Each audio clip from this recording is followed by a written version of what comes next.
James C. Perso.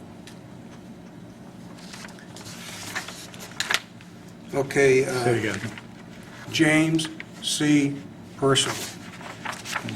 Today is Thursday, December 3rd, 2009. We are at Lake Michigan College in Benton Harbor, Michigan. Our interviewee is Jim Perso, and Jim was born in Milwaukee, Wisconsin. Our camera operator today is Hank Richmond, and the interviewer is Richard Massa.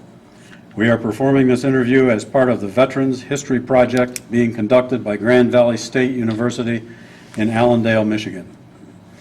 Jim, can you tell us a little of your early background, where you were born, grew up? I was born in Milwaukee. We moved to Minneapolis on my sister's second birthday, so I'll tell you precisely. It was August 2nd, 1945. My first vivid recollection of Minneapolis was riding with my dad in downtown. Everybody was blowing their horns. I said, "Daddy, why are people blowing their horns?" He says, "The war is over." I said, "Well, blow your horn." Tap. "Well, blow it hard." "I don't think my battery's got enough juice in it." I didn't know about recapping a tire was a big deal, and nobody had two batteries. You know, I mean, never replaced a battery during the war. Later on, somebody had arranged for my dad and I to ride in the cab of a diesel-electric locomotive from St. Paul to Minneapolis. And the engineer said to me, "Blow the horn." I said, "Does your battery have enough juice in it?" And he gave me this funny look, and when my dad explained it, they laughed hysterically for about 7 intersections between St. Paul and Minneapolis. My next-door neighbor came back from the Second World War, and he became a regimental commander, 409th Infantry Regiment, 103rd Infantry Division, part of the Minnesota Reserve. And his name was Earl Nelson, Colonel, Infantry, United States Army Reserve. And he wore a Combat Infantryman's Badge, Solar Star, Bronze Star, and he was one of the adults that was a role model for me growing up. We played war games around there. The kids played war games, and I set up this ambush one time, and I knew that I was right, and I had a lot of argument from the folks that I thought I'd killed. And so I went to the colonel as a referee, and I told him what I did, and he says, "No, you were right." And he invited me to read his library, and he let me read an abbreviated version of Vom Krieg. Colonel von Clausewitz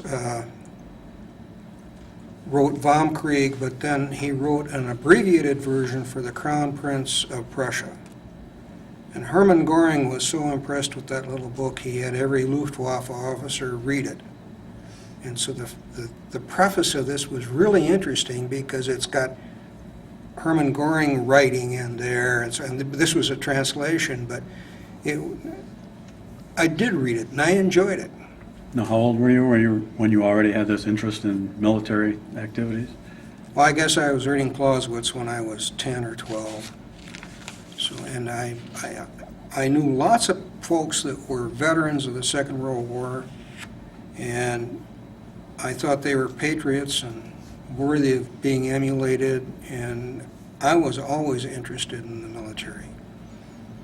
Were there any close family members who had been in the military? Well, my dad had a deferment in the Second World War, so he did not serve in the Second World War. I had one uncle that was in Europe, and I think he was the only one who served on active duty in the Second World War. But there was another neighbor across the street, and he had 2 interesting scars in his shoulder from a MG-42 that he picked up in Germany. And he was an infantry officer, I think, or artillery, but he was forward and got zipped in when he was sitting in a Jeep, and he picked up 2 rounds, which I looked at that and I thought it was a very interesting scar. But there were a lot of people I knew that were officers, and I was really interested in. My parents would never have picked a career in the military for me, but that's what I wanted to do. And Colonel Nelson said, well, go in the Navy. They always have food to eat and a place to sleep. And somehow that sort of appealed to me, so I did end up going in the Navy in a sort of a roundabout way. I wanted to get an appointment to the Naval Academy, but my father, being a good Republican, Hubert Humphrey, got me a third alternate, and the primary took it, and I didn't get there. And he wanted to get me into the Merchant Marine Academy, and I wanted no part of that. But I did. My high school advisor or counselor got me an interview with the Navy ROTC program, and Colonel Nelson wrote me a letter of recommendation and so on, and I got an appointment to the Navy ROTC regular program, which would get you a regular commission, paid you $50 a month, paid your tuition and fees and books for 4 years. And I was in mechanical engineering, which was a 5-year program at the time, so my dad said, you save your $50 and you pay for your 55th year of school, and you can stay at home, drive over to the U. He said, I'll give you the use of a car and pocket money. And he was pleased because it was a good deal for him, it was a good deal for me. Now, did you get to finish school before you went to active duty? You had to have a degree to get commissioned. So when I graduated, I was commissioned. Captain Morgan was the CO of the Navy ROTC unit. He was a good guy. He flew seaplanes in the Second World War. I enjoyed him. And we were in his office, and he said, Colonel Sullivan, Lieutenant Colonel Sullivan was the XO of the unit, and he says, the Marines Day, Colonel, will you do the honors? He says, gladly, sir. So Colonel Sullivan commissioned me. Captain Morgan was an interesting guy because they had a little wardroom where the chiefs and the rest of the staff would have coffee. And he invited the seniors to become part of the coffee mess. And so we had an opportunity for a one-on-one interaction or one-on-a-few interaction with the senior midshipmen and the staff of the Navy ROTC unit, which was very interesting, and it was fun. Captain Morgan talked about they dropped flares out of this amphib that he flew in the Caribbean, stuck in the chute, caught the aluminum on fire, and burned this big hole out of the tail of the airplane.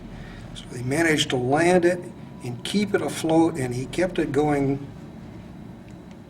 Very high-speed taxi right up the ramp and lowered the gear and taxied up, and he shut the engines down, and they all walked out of the hole through the tail end of the airplane. Good war story from him. Mm-hmm. Now, once you graduated and were commissioned, then where was your first? My first duty was the basic school at Quantico, Virginia.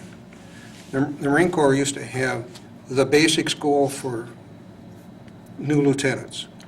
And then they had junior school for junior grade officers, senior school, and then which was command and staff, I think. So lieutenants went to the basic school. Amphibious warfare school was junior school, and that was senior captains and majors. And then command and staff was senior school. And I think they dropped junior, senior, and junior and senior are gone, I think. Basic school's still there, better known as TBS. Any specific memories of good or bad from basic training? TBS? Oh, I have one. We had 75 M60s online, and we were shooting the M60s across this ravine into a hill. And the muzzle blast was so intense I could feel it move in my cheeks. I had no hearing protection. That's why I'm wearing hearing aids these days. That and other things too. But anyway, they had a whole bunch of blue pillars stuck on the hillside diagonally.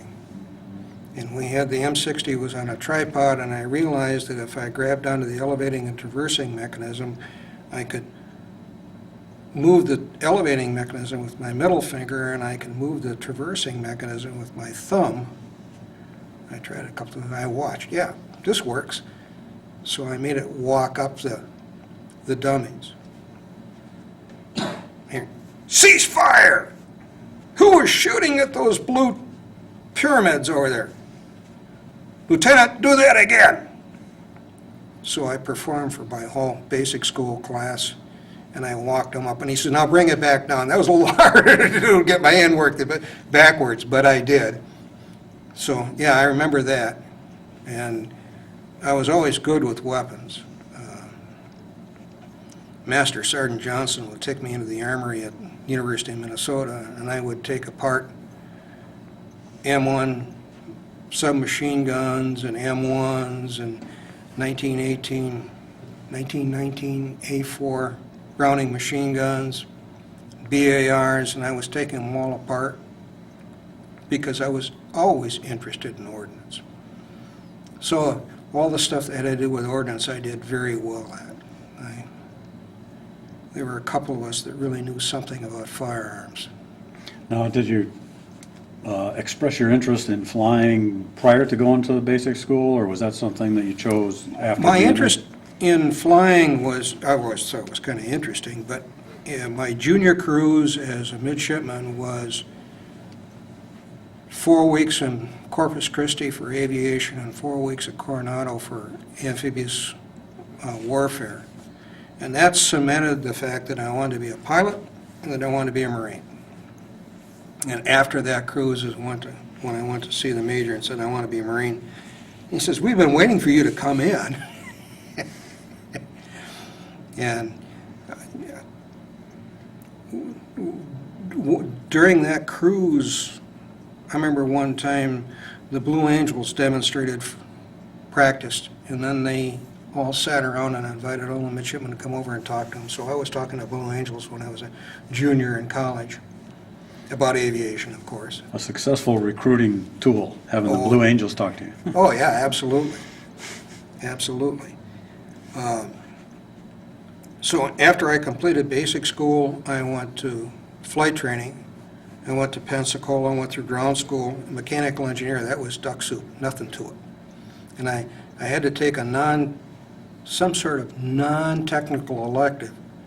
I don't know how I ever got away with taking physiology as a non-technical elective, and I hated it because they talked about nothing but sodium-potassium balances, and it was not fun for me, but I did learn something because when I went through aviation physiology, I got every question right. I scored off the rank, and aeronautics was easy. Engines was duck soup. I took every engine course I could get at the University of Minnesota, except jet engines, which I waited for grad school.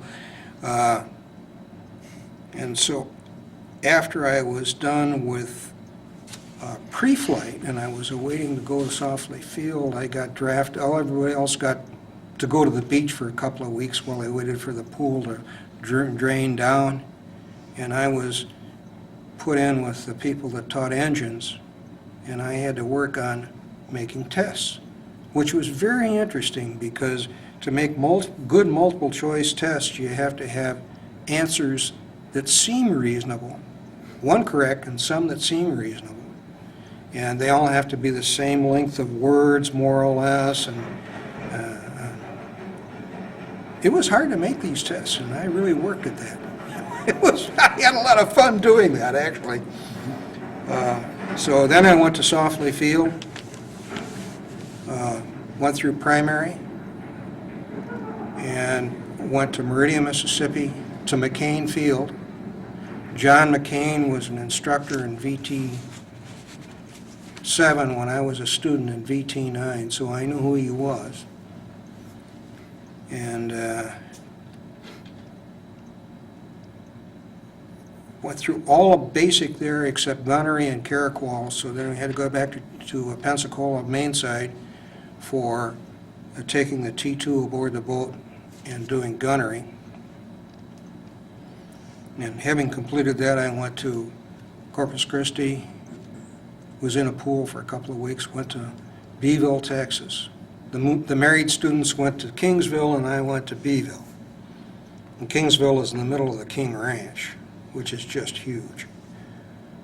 Anyway, I went to Beeville and went through advanced there, flying the F-9 Cougar. And that was the first time I ever flew a single-seat aircraft. We flew the two-seat F-9, but when we got to advanced formation and gunnery and that kind of thing, they had single-seat F-9s there, so we thought we were pretty hot when we flew single-seat F-9s. Used to taxi and open up the canopy, put our elbows on the canopy rail, pull the mask off, and let the wind blow on your face. And I'm pretty hot stuff. Now, what year was it when you finally finished all your training and were shipped out to Okay, Vietnam? I was designated naval aviator in March, I think, of '67. My orders took me to Cherry Point, North Carolina, Marine Corps Air Station, Cherry Point. I checked in and I wanted to fly F-8s, and I went down to talk to the people down there, and they said, we aren't sending anybody to fly F-8s anymore. You got your choice between F-4s and A-6s. And I tangled with a bunch of A-6 guys that were going to go overseas, and they said, F-4s, they're okay, but you ought to see what the A-6 is and what it can do. So they took me down to the squadron, they showed me the airplane, they had me sit in it, they showed me all these massive arrays of switches and buttons and knobs and dials. And I said, maybe this is kind of cool. So I chose the A6. And I went to Marine All-Weather Attack Squadron 224. Walked in, they said, oh boy, a captain coming in. Because I had, just after I got my wings, I had a promotion to captain. I was a permanent second lieutenant, temporary first lieutenant. You know, that's the way we did things back then. And I had a promotion to a temporary captain, permanent second lieutenant. And I walked into the squadron with my railroad tracks on, and they said, oh boy, we got an experienced aviator. Not. So anyway, but since I was so senior, I ended up being the assistant maintenance officer for a while, and working for a major. And later on, we had an LDO that became the assistant maintenance officer, and I became the maintenance control officer. But we had a lot of fun in that squadron. Later on, I went through 4 COs there. One of them was J.K. Davis. J.K. Davis was the first Marine aviator to get a 4th star. He was the assistant commandant of the Marine Corps, and the first time they had 4 stars for the assistant commandant. But he was lieutenant colonel at this time. They formed a new squadron, a training squadron for A6 transition pilots and bombardier navigators. And he left 224 and went over to take over that squadron. And when I was in there, one of our kids had sent off to Charles Schultz and says, can we put Snoopy on the tail of our airplane? And Charles Schultz wrote back this really nice note and saying, I'd be very honored to have Snoopy on the rudder of your airplane. So I was assigned the duty to cut the stencil of the doghouse and Snoopy and the scarf. And so we had Snoopy on the tail of the airplane. Well, I cut another stencil. And I came in one evening in civilian clothes. I said, you guys got some coveralls? Yes, sir. Got me a set of coveralls. We got red paint? No, sir. Well, go over to 225 and borrow some red spray paint. Aye, aye, sir. I said, where's my stencil? Over there. You got a stepladder? Yes, sir. So 2 Snuffies and I in my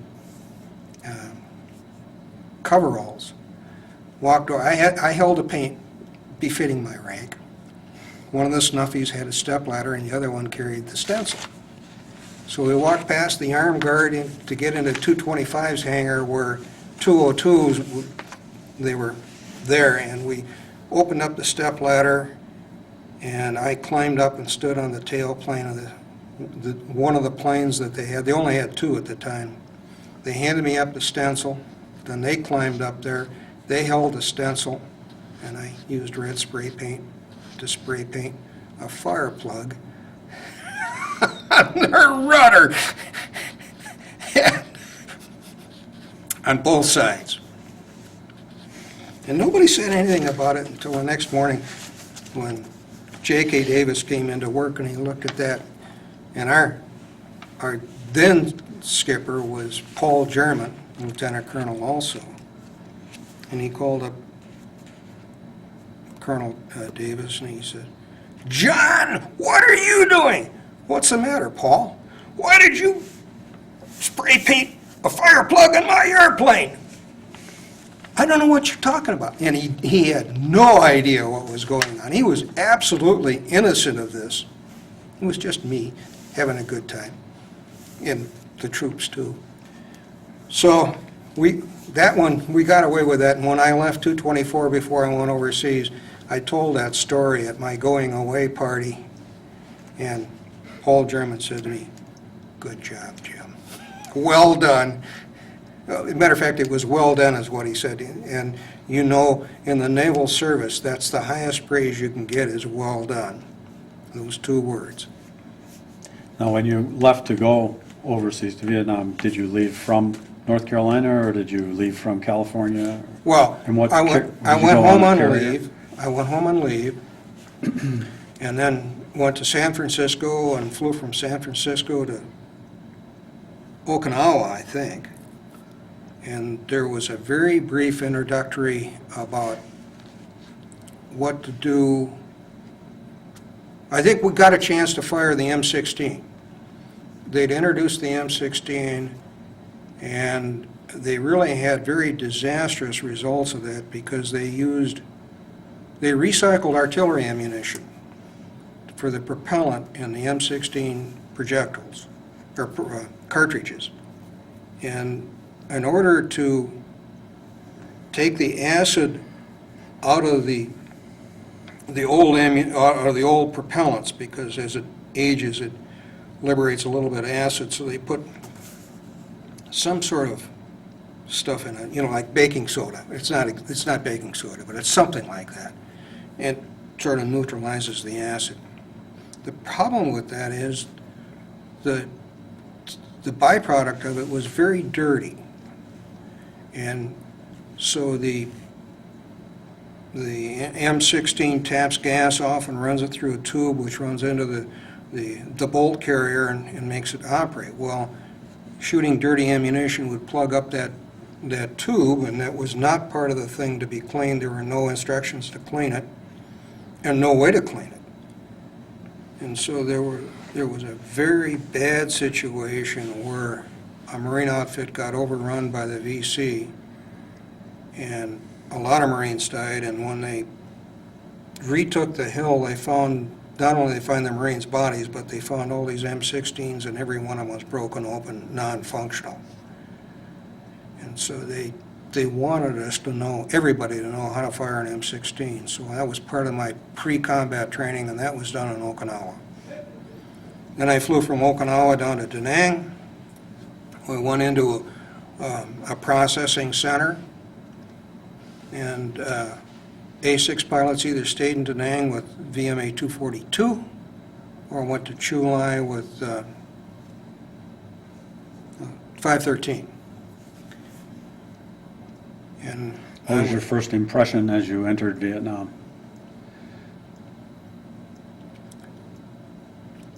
my Vietnam service medal I wore with great pride because that was my medal for the bravest thing I ever did, because I didn't know what was going to happen to me, and I was really apprehensive that I would do something stupid and embarrass myself and my colleagues and get people killed. And so standing up and walking off that airplane, going down the steps and going into the processing center was the bravest thing I've ever done in my life, without showing any emotion. Or maybe not, maybe I did, but trying not to anyway. Now, at this time, you were still single, or were you married? Yes, I was single.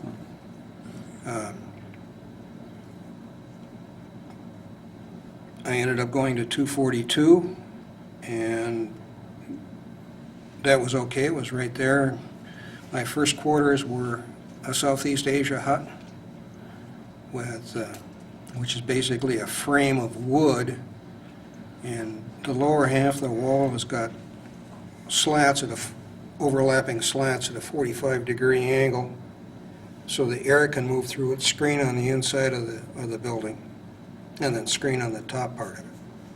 So any breath of air will serve to cool you off a little bit.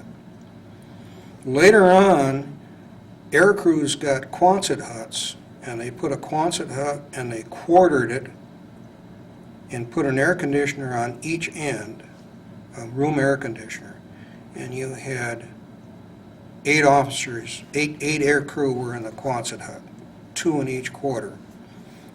Ultimately ended up with my bombardier navigator and I being together, and that was good because I flew at night. So lots of times I would fly with Don and we would come back late at night and wouldn't wake up anybody, coming and getting ready and going to bed. If you stumble around in the dark, you could wake up your roommates, and that's not very good thing to do. So my first flight was in May of 68, I guess. Yeah, May of 68, just during the monsoons. And I came back to Da Nang, and we landed going north on runway 119. We landed on runway 1 with the wind in a thunderstorm on the north end of the field, and as we rolled out, the line of the thunderstorm of the rain came halfway down the runway, and I went IFR on rollout. It was just I'd never seen rain like that. And I got the airplane stopped without incident, and we turned off the runway and refueled and all that good stuff. But that was my introduction to Vietnam, and boy, this weather sucks. Now, was there a lot of air and bombing action during the monsoon season? Oh, sure. Oh.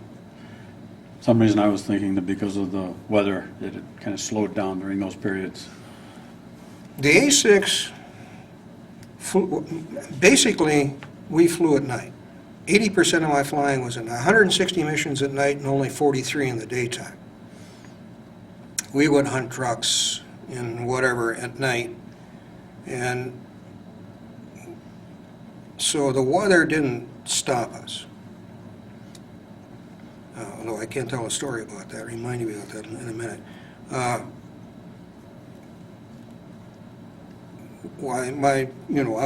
flew a few missions around South Vietnam at night, and then shortly after that I went to North Vietnam. And I remember this vividly because we were told to buy Seco watches because Sunday always came up red. And Sunday was pill day. That's when we took our chloroquine, our anti-malaria pill. The problem with that is it tends to give you diarrhea. So Monday night, or Sunday night, one or the other, I'd taken my pill, and I'm flying over North Vietnam, and I'm looking at the bombardier navigator, and he says, "For God's sake, find a target, will you?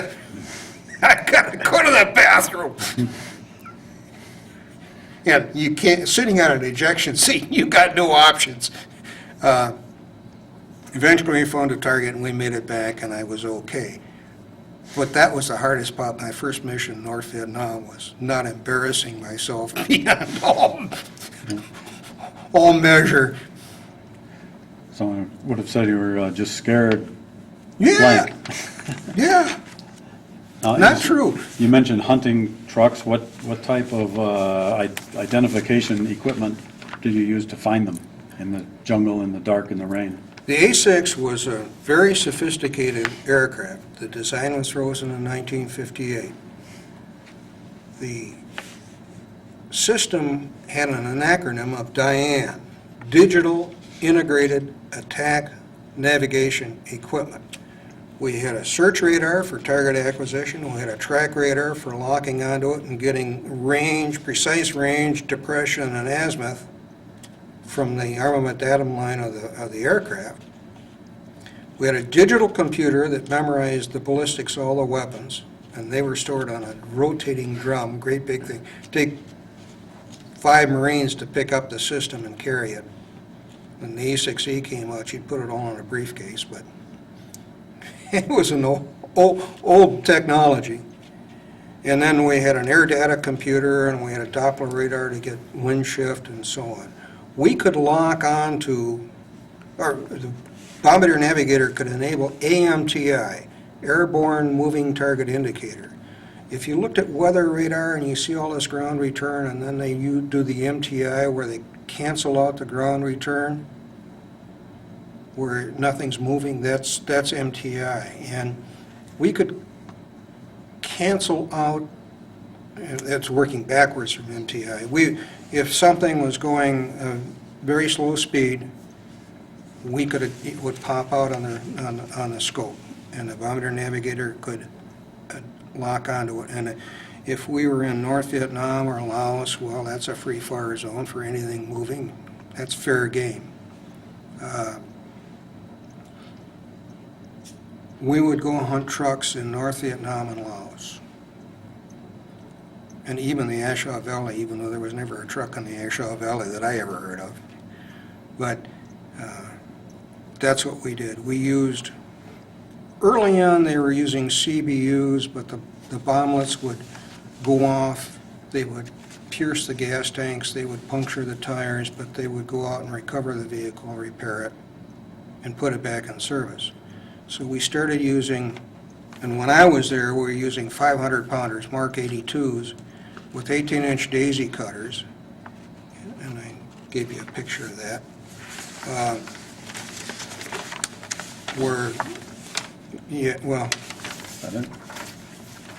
there are pictures in there. Anyway, a daisy cutter is an 18-inch pipe filled with high explosives, threaded on each end. One set of threads screws into the bomb well, and the bomb fuse well, and then you put the fuse in the other end. So that gives you standoff when the bomb hits the ground. It's now 18 inches above the ground, not at ground level. And it tends to get the shrapnel higher up so you can destroy trucks better. Well, they also come in a 30 or 36-inch daisy cutter. We put those on 2,000-pounders, and they were good for landing zone prep. But anyway, we'd hunt trucks with 18-inch daisy cutters and 500-pounders, drop a stick on them, and we typically carried 28 500-pounders, and they'd put daisy cutters on the wing stations, not on the center line. But the Bombardier Navigator had a switch by his right knee. We called it the dial-a-bomb, and you could put 2, 3, 4, 5, 6, 9, 12, 15, 18, 24, or 30 pulses, I think, on there. So you could dial how many bombs you wanted to dial. You'd turn on the stations, and it would only drop until that one was satisfied. So you'd make a run, and you'd drop enough bombs to try and take out the truck. What I typically did was, if we weren't taking fire or much, I would do 30 degrees of angle of bank for 30 degrees of turn, and then 60 degrees of angle of bank for, well, quite a ways. And the Bombardier Navigator would just look to his right, and he'd be looking down the leading edge of the wing, and that little left turn and right turn would time it just so the bombs were impacting the ground as I got into the 60-degree angle of bank and started the turn, and he'd look out there, and so we do our own bomb damage assessment. And you could, sometimes when you got some really spectacular results, I remember Don looking at me, "Look at that!" And I remember his head turned, and he went to the attitude gyro and the instruments, and he was looking at the instruments to make sure I didn't do anything silly when I looked over there to see the secondary explosions and stuff coming off from that one, and we were a good team. Now, were those free fall or ballistic bombs, or were they guided, powered? Ballistic, free fall. Free fall. Now, you say you flew over 200 missions? And Yes. Did you receive medals or citations? I have 1 Distinguished Flying Cross, 15 Striped Light Air Medals, and you got an air. When you accumulated 20 points, you got an air medal, and the points were assigned for every mission that you flew, combat mission, you got a point. Every mission that you flew that was a combat mission and that you took fire, or you were in a high threat environment like North Vietnam or Laos, you got 2 points. So when you accumulated 20 points, you got an air medal. And when we received an air medal, then they had a formation. We got the air medal pinned on us, and then you just accumulated points after that. So I ended up with 15 air medals, so 300 points, yeah. Out of 200 missions, half of them were fire incidents. Probably more than that were, but that I know were fire incidents or in high threat areas. We used to taxi out at night and watch some poor soul run down the runway ahead of us, rotate, get airborne. Some guy be sitting out the other end, some VC be sitting out there with an AK-47, and you'd see the tracers coming up at this airplane. And I said to one of my colleagues one time, I says, "Why don't they get a patrol and go out and get that son of a bitch?" And he says, "Jim, you damn fool. They'll replace him with somebody who can shoot straight." That's Catch-22. I'd read Catch-22 when I was in the States before I went over there. I didn't like it. I didn't understand it.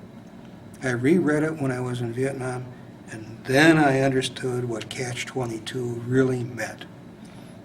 So going out and getting a guy that's shooting at you off the end of the runway, and not doing it, that's Catch-22. Now, you mentioned on many of your missions you were on, you were taking fire. What is your sense of vulnerability at that point? Or is it like, well, they're shooting, but everything is always going by? Was there a real sense of anxiety and need to get out of there? Or is it like, well, we're in an airplane going real fast and chances of them hitting us are really slim? I'll tell you, the first time I got shot at, and I knew I was shot at, was over North Vietnam. My bombardier navigator was Jim Wagner.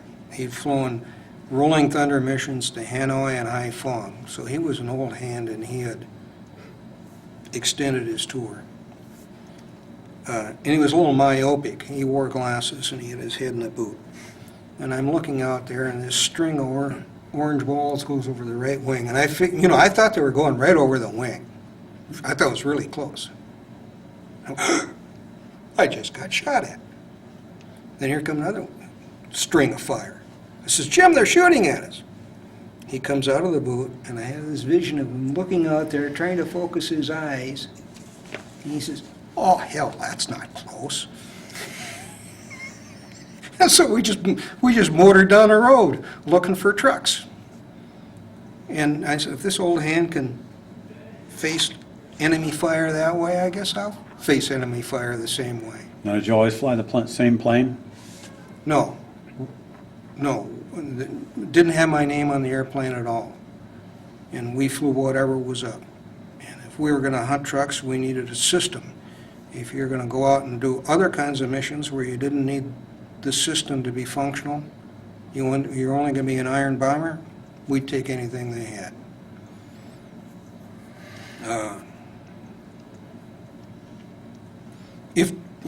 Back to the fire, if the fire was close, you would jink. And jinking is just making the airplane dance a little bit back and forth and up and down and just kind of disrupting aim. Was your plane ever hit? Never hit. Never had a hole in the airplane. Knock on wood. Close? Yeah. I remember looking in the rearview mirrors and seeing the fire explode behind me and over the top of me, and I had you could see it off underneath us, on the sides of us, right in the middle of this stuff. What are you going to do? You go straight ahead, you're through it as fast as you can be. Now, were any of the other crews that you were close with, either in your Quonset hut or whatever, were they ever hit or shot down? A very good friend, Jim Fickler, was the flight line officer, and his troops really liked him. And I came back from a mission one night and pulled into the revetment, and this corporal unlatched the ladder, and he climbed up the ladder as I was opening up the canopy and lifting my visor and taking off my oxygen mask, and he says, "Captain, you know anything about Captain Fickler?" I said, "No, what? Why?" "He's overdue. We're really worried about him. I'm glad you're back, but we're really worried about him." And Jim never did come back. He and his bombardier navigator were on a mission in the Ashaw Valley and never found the wreckage or anything. They have a presumptive finding of killed in action now because it's so many years later, but he never came back. Now, did that incident affect how you went about your missions in the days following it? No. Either being more cautious or more aggressive or anything? No. I was sitting in an airport one time and I looked down, there was a young lady a few seats across from me and down. And she had a bracelet on, MIA, POW bracelet. And I said, "Whose name have you got?" She showed me it was Jim Fickler. I said, "Do you know anything about this? About him?" "Not really. He was from Kewaskum, Wisconsin, not too far from Rhinelander." And so I started telling her, I told her the same thing about the corporal looking in my face when I took the mask off, and how much his troops really liked him. And when they called her flight, the tears are running down her face.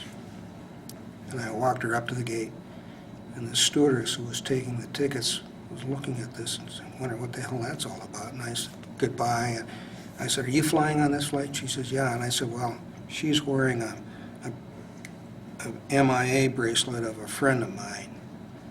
A friend of mine's name is on her MIA bracelet." And I pulled out a $5 bill or whatever, and I said, "Tell her I'm buying her a drink." And I don't know if she was 21 or not, but she got a Coke or a drink out of me anyway, because I made her cry. It made me cry. Well, and I can get emotional telling that story too. Now, when you were in Vietnam, in between all your missions, were you able to get out for any relaxation time, any entertainment? Yeah, they sent me up to Iwakuni to go to a nuclear weapons delivery school. Well, that was kind of fun. And they sent me to Okinawa to go to, later on when I was group staff, I got up to Okinawa to go to a career, what do you call a career placement officer? Assignment? Yeah. Anyway, I went to Okinawa for a short week and Iwakuni for a week. How about any interactions with the local Vietnamese population? No, some of the folks had house mouses to take care of their hooches. I didn't trust the Vietnamese particularly, so I never hired a house mouse. And that was okay with my roommates, and that was fine with them too. So, and I think I was in Da Nang once, but never went to a restaurant or a bar or anything. I think we went over to the Air Force side to do something a couple of times, and that was my time out of Da Nang. We had a road that went right by our area, and on the other side was what we called Dog Patch. It was a Vietnamese village. And I'm sure there were VC in Dog Patch.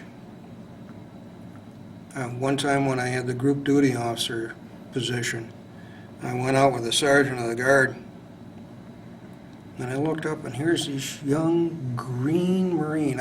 He had a significant emotional experience that I'm sure he will relate to this day. When I was in basic school, one of our instructors talked about going to jungle warfare school in Malaysia. And they had Gurkhas for school's demonstration troop. And they said, we're going to put you out in a foxhole and let you watch and see how the shadows change, how the terrain looks when all you're doing is looking over the edge of a foxhole as the sun goes down. And we're going to send a Gurkha out, and you'll never see him. And this Marine infantry officer said to himself, baloney. And this guy told us this story. And he was out there, and he's looking and looking and looking and looking and looking and looking, and the next thing he knows, this Gurkha's breathing on the back of his neck. That got his attention. So he did understand something about that. Well, anyway, the sergeant of the guard and I went out to see, and here's this young Green Marine that didn't know nothing from nothing. I guess he slept through infantry training regiment or something or other, because he's walking the wire, marching the wire, right shoulder arms, he marches down to the end, does a halt, port arms, about face, left shoulder arms, and he marches back. And I says, God damn, Sarge, look at this. Yeah, I'll take it. Hang on. If I yell, you identify me. Aye, aye, sir. So as the kid walked towards me, I just put my head down and hooded my eyes with my helmet. And when he walked away from me, I took giant steps towards him. And then did the same thing when he came back this way. And eventually, I'm walking step for step with him right behind him. And I breathed on the back of his neck. And he just sort of froze for a moment. Then I saw the butt of the rifle coming around, and I said, report your post! He said, ha-ba. And I scared the snot out of this kid that night. And I said, look, if an aviator captain can sneak up on you like I did, think about what the VC can do. I said, I don't care if you lean on that bunk over there and pick your nose or whatever, but I want you looking around, and I want you to be alert and don't let anybody sneak up on you. And I'm sure I just scared him no end that night, because when the sergeant of the guard and I left, his head was on a swivel, and he was looking around every which way. So that was an interesting experience. Something I learned out of basic school and I applied in combat. Now, when you went on your missions, was there interaction between the Air Force pilots and the carrier-based pilots and your ground-based Marine pilots? Were they coordinated efforts, or were they pretty much individual? All the night missions were fragged out of Saigon from the 7th Air Force. I never did a cooperative mission with either Navy or Air Force or other Marine outfits either. We had, when we were going to North Vietnam, we had a target time, and we were free to roam up and down the roads where our rules of engagement said we could only attack what was on the roads. Or if you had a forward air controller, you could get handed off to a forward air controller, and he would specify your target for you. But we had a target time, and we had, I've forgotten if it was 20 minutes or something like that in North Vietnam.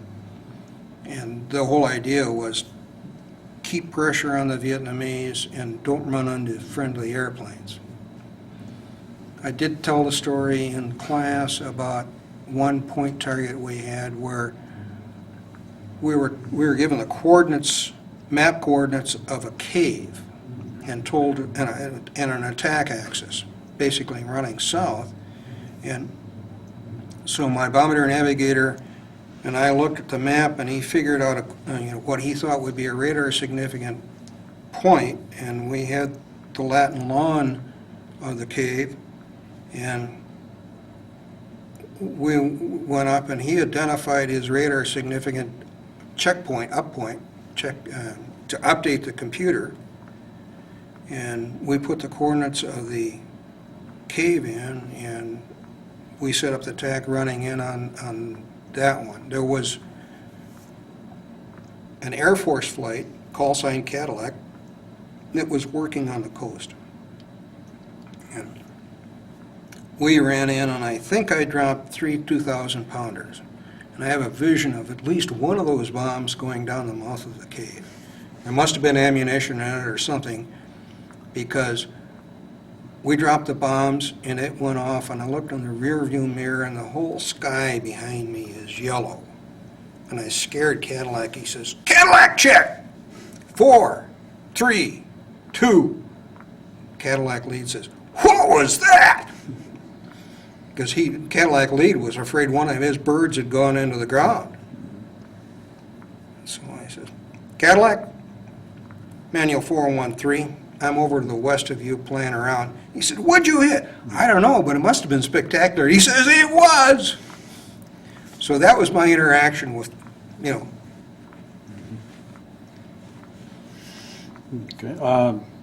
While you were in Vietnam, were you able to communicate back with your family back in Minnesota? Oh, we wrote letters all the time, and the interesting thing about that was you just put free where the stamp is, and letters went back and forth. Regularly, good service as far as you could tell? Oh, absolutely, because since I never left Da Nang, I always got my mail out of VMA 242. Even when I was on group staff, I always had a mailbox there. Yeah. Did you recount, as you look back on it now, did you give a fair and balanced report of what your activities really were, or did you To my mother? color them to make it seem not quite as hazardous? For my mother, no. It was not a full and complete disclosure. I think I said, the first time I got shot at, I think maybe I put that, and I said, "Well, I got shot at tonight. No big deal." Or something like that. Because my mother, I'm sure, was wringing a hanky in her hands and destroying it. She must have gone through a whole box full when I was overseas. And my dad recounted about his mother, my grandmother, who had passed away by that time. He said, "Good thing she's dead, because she would have spent the whole time you were in Vietnam on her knees praying the rosary." So I was well aware that my parents particularly my mom, was really apprehensive. My dad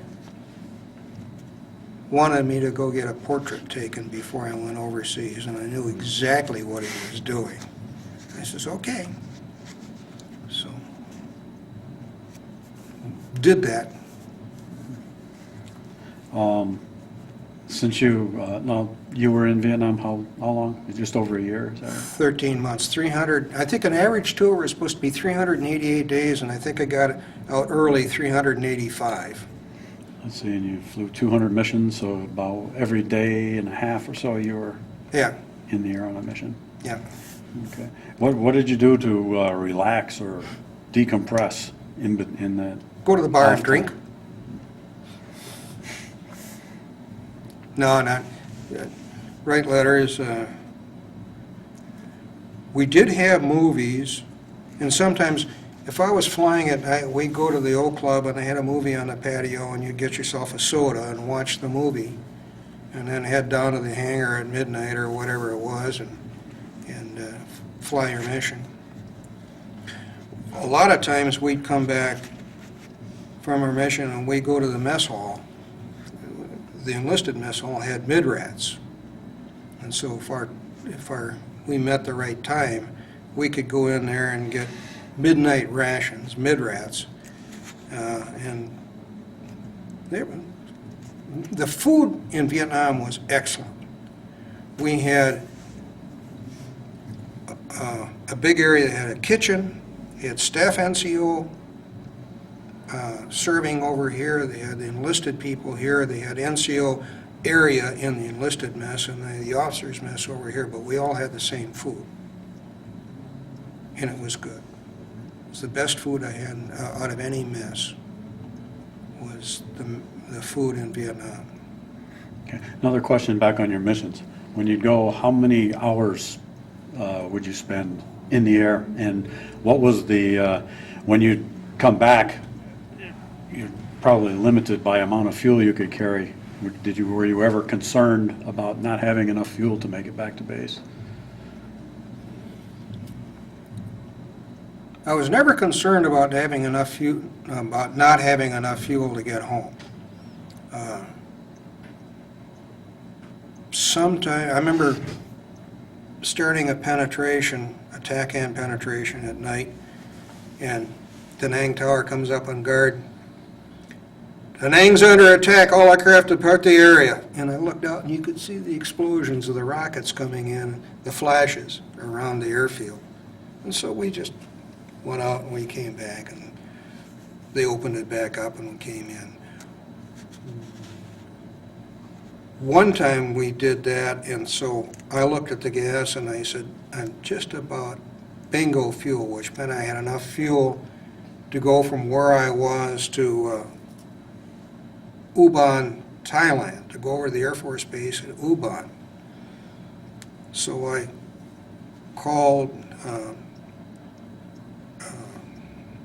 Da Nang Approach Control, who I was talking with, and said, I'm going to Ubon channel, and I say it was channel 45 was the TACAN channel. I said, I'm going to channel 45. Roger, sir. So I turned southeast and went to Thailand, and they called me up later. Either the base was under attack or it was below minimums for weather. And he called me up and they said, we're above minimums or the attack ceased and you can come back. And I said, negative. I don't have enough fuel to come back in and then make it back. I said, I'm bingo already. And they said, Roger, sir, your pigeons for your hotsie bath are, pigeons are the bearing and direction. That's the radio terminology. And a hotsie bath, of course, is a bath. So how long was a typical period in the air? 2 or 3 hours? No. I've flown missions as short as 40 minutes and not very many longer than an hour. I think when I diverted to Ubon, I think that was probably an hour flight or an hour and 5 minutes or something like that. So really engagement time, that doesn't give you long to hunt trucks or whatever once you get to the area where you're going to do your hunting. We had an area of operation. If we couldn't find a moving target, we had alternate targets, which were typically fords across the river, because traffic would stack up on the northern side of the river crossing, and so we would just go bomb the north side, that ford. And sometimes with pretty good success. I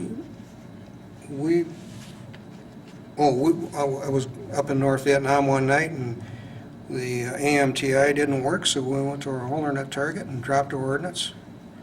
And I did my 30 degrees, 30-degree angle of bank and 60 degrees angle of bank. And Don says, wow, look at that. That's when he turned and looked at the gauges, and I looked out and I could see all this stuff going on. It was really spectacular that night. So, we had contingency plans were always around in one form or another. So we had alternate targets. Okay. Okay, let's see, I don't think I already asked this, but as your time came to where you were going to be going home, did your actions change? Become more conservative or aggressive again, as you knew it was almost time to go home? Not really. I think got a little more careful. I told a story for the class where I went to Chaponne, which was a nasty area, heavily defended with AAA. And Don picked up a truck moving along Route 19, and we proceeded to attack. And I saw ground fire, and I started jinking. And he came out of the boot to see what was going on, and he looked out, and here comes this string of orange balls at his nose, lots of fire, and he says, "Break left!" We were short at this time. We were within a month of going home. So I broke left, and I stood it on a wingtip, bent it around, and I ended up going back towards Da Nang. And we both decided mutually that this is nonsense. We're going to go get that guy. So, and the truck of course, the truck is moving down the road. When we moved back around and reacquired him and commenced the attack, took a little more fire, jinked a little bit, but not much. And this is one of the few times I used rock eyes, and Don selected 2 of them. They were very expensive. I've heard various figures of $13,000 or $19,000 for each weapon. So we were told to use them, but prudently. He selected 2. We dropped 2, and Don saw lots of secondaries, and he was looking over his shoulder as we left the area and had lots and lots and lots of secondaries. We got back and debriefed them to hop that night, and he had to fill out a form because we dropped rock eyes, justifying the expenditure. And Don was so emphatic about the secondaries we had, they fragged a F4 to go take photographs the next day.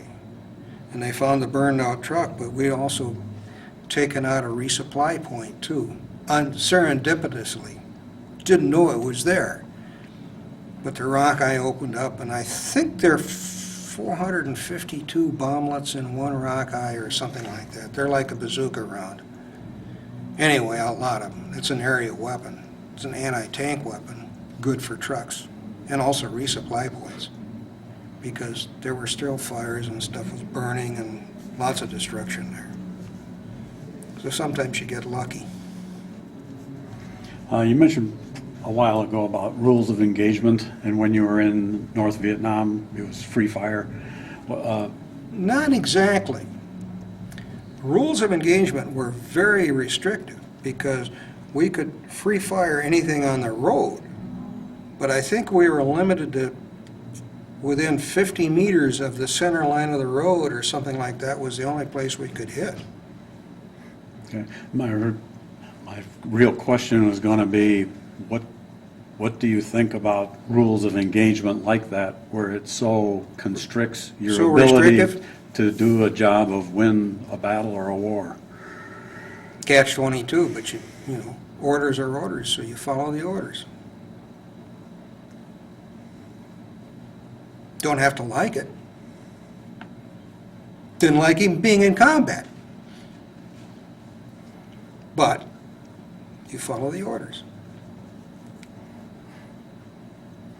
Okay. We got up to near the time to go home. Do you remember the day you actually left and the route you took to get back to the States?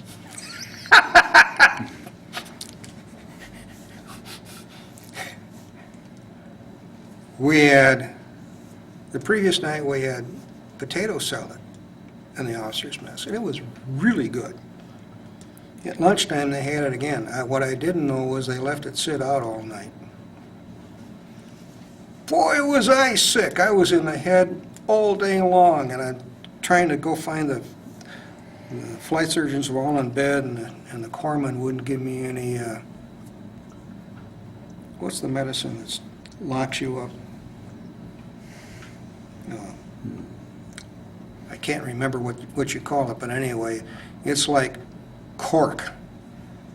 Little tiny pill like this, and it expands to miles and miles and miles of cork, and it stops the diarrhea for sure. Anyway, I got on the airplane feeling lousy, but I was glad to get on the airplane. We went to Okinawa, deplaned. A lot of these guys were so aggravated they had to stay in Okinawa for 3 or 4 or 5 days in order to get the next flight back home. I says, guys, relax. You're out of harm's way. Go to the PX, buy presents for your family. Don't worry about it. It's free time.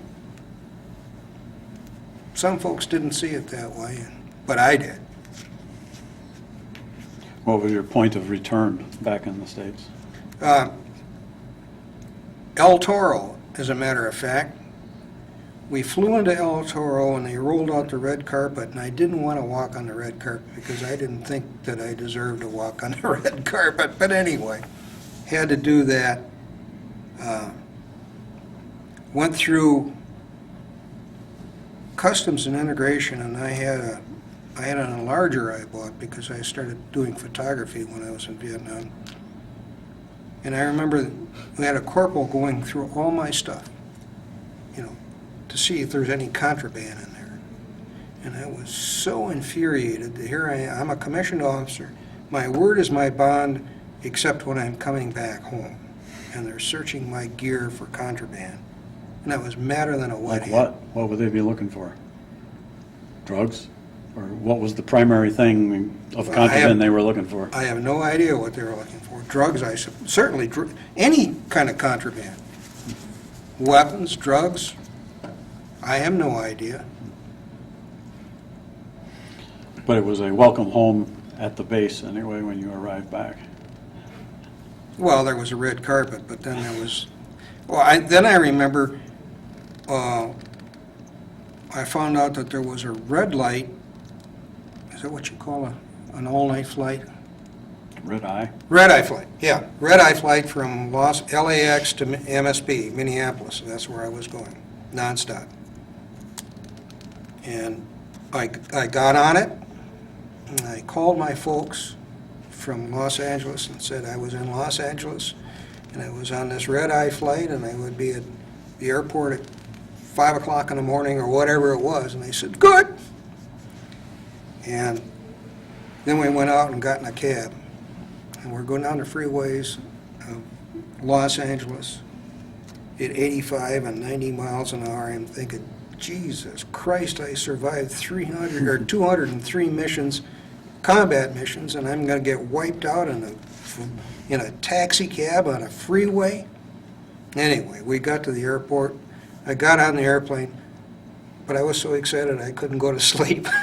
And eventually the stewardess sat down, and she and I chatted across the western part of the United States, me drinking coffee and she serving me coffee, and it was enjoyable. My folks were ecstatic when I got off the airplane. So there was no re-indoctrination to civilian life holdover in El Toro for a period of time before you were released to the public? No. Okay. And once you arrived back in Minneapolis, do you recall the atmosphere or with which you were greeted? Not by your family necessarily, but by the population at large? It varied. There was a segment of the population that thought that I was a foul and evil thing. It didn't belong in the public and probably should have been terminated before I came home. And there were some ex-servicemen who were very gracious about doing a difficult job under difficult circumstances. I remember I had a date, and I went to a really nice restaurant. I called up and I made a reservation for 2 as Captain Perso. And I picked my date up, and we went to the restaurant and let the valet park the car, and we went in. I went up to the maitre d' and I said, I'm Captain Perso, I have a reservation for 2. And the son of a bitch addressed me when I said, "I'm Captain Perso of a reservation for 2." He said, "Mr. Perso, your table will be ready in a little while." And he wouldn't address me by my rank. And it just irked me beyond belief. We were seated, had a cocktail, and a family came in with a young man and a younger sister. And eventually the young man got up and he came over and he stood in front of our table right there. So I got up, introduced myself, and he told me his name. I introduced my date. I looked at the waiter and I said, "Can you get a chair for this young gentleman?" So we got him a chair and he sat down, joined us, and I said, "You want a drink?" And the waiter says, "I can't give him alcohol." I said, "No, Hopalong Cassidy or Shirley Temple." I thought a Shirley Temple was a girl's drink. But anyway, we got him a glass of soda pop. And we talked, and my date said that his younger sister got up and wanted to come over, but her parents stopped her. Just let the boy be with us. And when their food came or our food came, he went back to his family. And then they stopped and spoke briefly on the way out. So what turned out to be a major irritation turned into a really delightful evening. And that was kind of the way it went. Later on, when I was in grad school, I went to the university and there was a cop standing on the corner because there were riots in progress. And I said, "What's going on?" He told me what was going on. It was sort of a dicey situation. So I turned around and I went home. And I saw my professors the next day, or the next time I was in class, and told them what I'd done. They said, "Well, you probably did the right thing."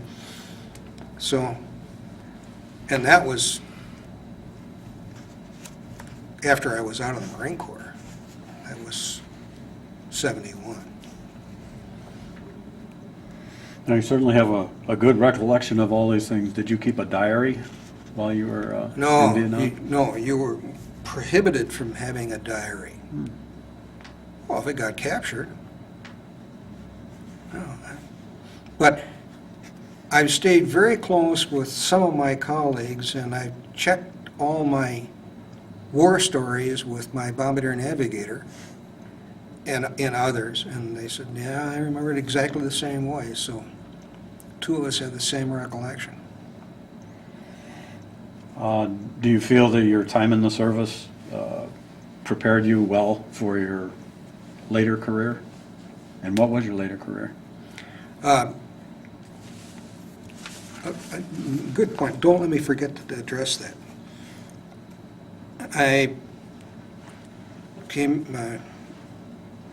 When I came back to Cherry Point the second time, there were no quarters available for captains. And the list was kind of, I was in transient officers' quarters, and that was not all that great, but it wasn't bad, but sort of camping out. And one of my squadron mates said,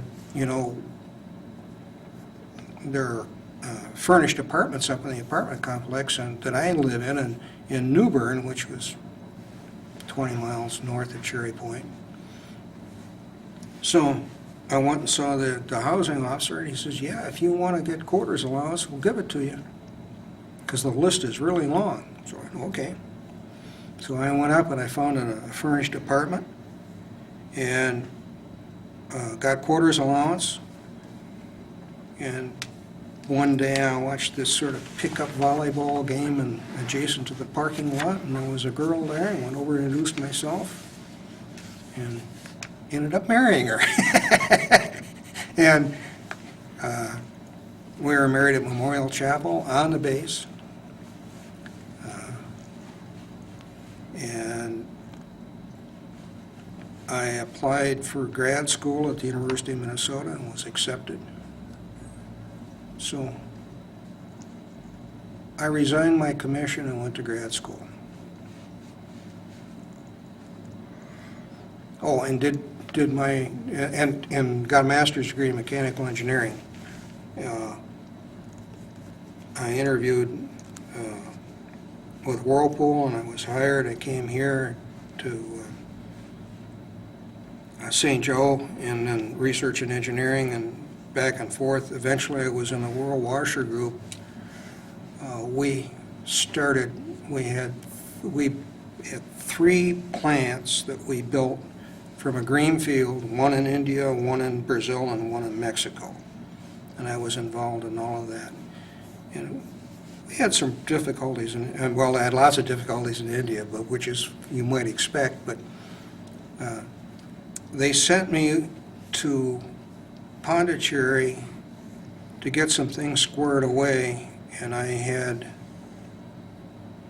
3 retirees Whirlpool retirees that I took over there, and I led the team. It was interesting. I would go in and see the chef in the kitchen and find out what was fresh, and we would all eat the same thing. I would do the meal planning. I was the scoutmaster and took care of everybody, and we had 3 retirees from this area, and then we had one guy from Europe also. So I took care of everybody. And I was there for 8 weeks, I guess, leading this team. And I said, probably 13 months of combat in Vietnam was a maybe inadequate preparation for 2 months in India. Because that was very difficult. That was very difficult.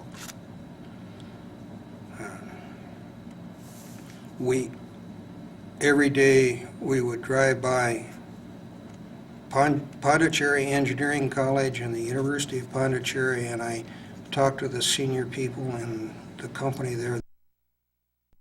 University of Pondicherry? Sure. So we got a tour of the engineering school and the university. And in the afternoon we were on the university, and of course we're Velakarans. That means white man. It's not derogatory, it's descriptive. But we obviously stand out. And the students came over and congregated around us and wanted to talk to us and so on. And the standard question you get was, what do you think of India? Because some Velakarans are so gauche that they say, this place sucks and why would anybody stay here? And but I didn't agree with that, and I'd had enough cross-cultural training that I handled it a lot better than that. And I told them the most honest thing I could say, India is the most difficult place I've ever traveled. But I like working with the people. Some of the food, if it's not too spicy, I can handle. The scenery's interesting. And all of that stuff I said with honesty, and the students understood that I was being straightforward and honest with them. And my Marine Corps experience and my experience in the South, coming from Minnesota, and then all my training in the Southern United States, that was my beginning of my cross-cultural training. Then I ended up marrying this Southern Baptist rebel Baptist girl, and I'm a Yankee Catholic Republican, and we're still married. So I can be multicultural.